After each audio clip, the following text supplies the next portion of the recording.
Respiratory anatomy, the lobes of the lungs. So we have the right and we have the left.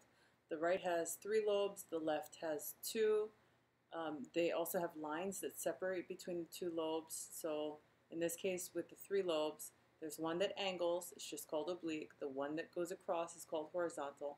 And on the opposite side, there's one above, one below with a line down angle. It's called oblique. It's a fissure because it's a crevice, right? Fissure. Superior, middle, and inferior lobes on the right, and superior and middle lobes on the left. One of the differences between the two is the heart faces more towards the left side. So there's a cardiac notch or a little groove that allows the heart to actually sit in that direction. There's also a little lip in this area, and the lip, because it looks like a tongue, is called lingual. So the lingula.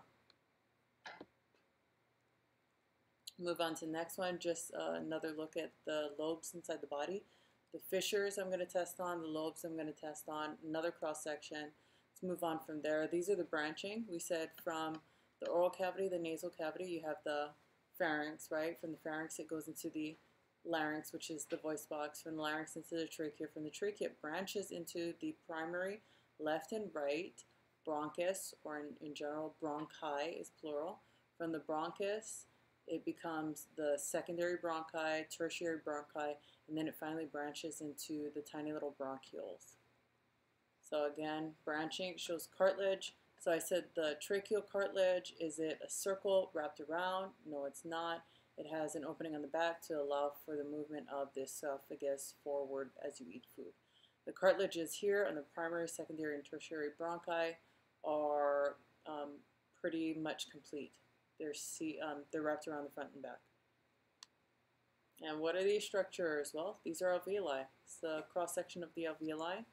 We said the alveoli were microscopic sacs in the lungs that allow for gas exchange. Capillary wraps around. So all these capillaries will wrap around the alveoli. Air moves into the alveoli and moves across into the capillaries or the bloodstream, then is transported to your tissues via hemoglobin, which is found on red blood cells. Very good. So again, same thing. You're taking a look at the alveoli, microscopic sacs in the lungs that allow for gas exchange.